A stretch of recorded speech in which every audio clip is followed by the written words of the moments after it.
سوال پھر آیا ہے. بعض حضرات نے کہنا ہے کہ ایران نے شام میں لاکھوں مسلمانوں کا قتل کیا ہے، اس بنا پر ان کی کامیابی اور کامرانی کی دعا کرنا صحیح نہیں ہے. تو میرا خیال میں امریکہ اور اسرائیل کی کامیابی کی دعا کی جائے. یہ تو بڑے مقدس لوگ ہیں. کیا جب عقل بٹ رہی تھی تو کیا کر رہے تھے آپ؟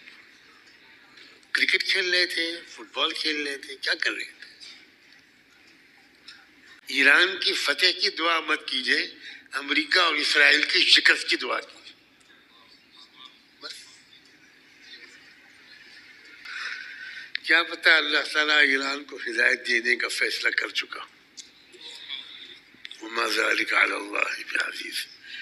میں بار بار کہتا ہوں، کانوں میں روئی ٹھوس کر بیٹھتے ہو، کڑوا تیل ڈالتے ہو، کیا کرتے ہو؟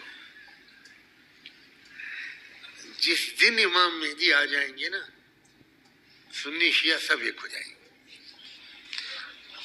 امام مہدی صحیح عقائد پر لے آئیں گے پوری امت کو. بالکل المہدی، صحیح راستے کی طرف جس کی رہبری ہوئی، ان کا لقب ہی یہ پڑا ہے. اور پھر اس پر متحد ہو جائیں گے سب. آپ کو اچھا ہی نہیں لگ رہا ہے؟ یعنی عجیب بات ہے، شیعوں کو ہدایت ملے گی، ہدایت ملے گی، ہدایت ملے گی، شیعوں کو ہدایت ملے گی. ابو جہل کے بیٹے کو مل گئی ٹھیک ہے، خالد بن ولید کو مل گئی ٹھیک، شیعوں کو ملے گی؟ تمہارے باپ کی ہے ہدایت؟ مجھ سے بڑھ کر شیعوں کا مخالف ہے اس ملک میں کوئی؟ اب میں آج کھل کے بات کرتا ہوں. میرے والد ماجد نے جھنڈا اٹھایا تھا خمینی کے خلاف، ایرانی انقلاب کے خلاف. انہوں نے سب سے پہلے شیعوں کے کافرانہ عقائد پر سے پردہ اٹھایا اور ایک زبردست کتاب لکھی جس کے لاکھوں ایڈیشن چھپ چکے.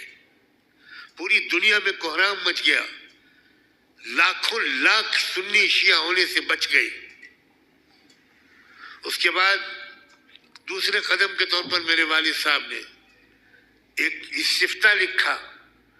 انڈیا، پاکستان اور بنگلہ دیش کے تمام اکابر علماء، تمام مفتیان، تمام مدارس، تمام دارالافتاء، سب کے نام استفتاء بھیجا اور لکھ کے بھیجا. اس میں کئی سو صفحے کا استفتاء کہ یہ ہیں شیعوں کے عقائد. ان کی کتابوں میں یہ لکھا ہے حضرت عائشہ کے بارے میں، یہ لکھا ہے ابوبکر صدیق اور عمر فاروق کے بارے میں، یہ لکھا ہے عقیدہ امامت کے بارے میں، یہ لکھا ہے تحریف قرآن کے بارے میں. علماء بتائیں کہ ان کا کیا درجہ ہے. 100% علماء نے ان عقائد والے شیعوں کے کفر کا فتویٰ دیا جس کا میں پوری طرح قائل ہوں.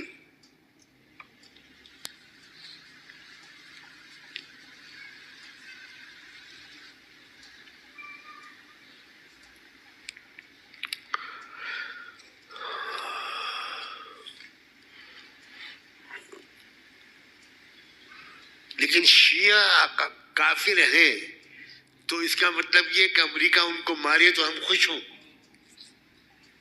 کیا بات ہے، کیسی ناقلی ہے یہ، کیسی بے عقلی ہے. پوری دنیا میں اس وقت سب سے بڑا فرعون اور حامان یہ امریکہ اور اسرائیل ہیں. اللہ نے ان کا سر کچلنے کے لیے جس کو بھی چن لیا ہو، ہماری ہمدردیاں اس کے ساتھ ہیں.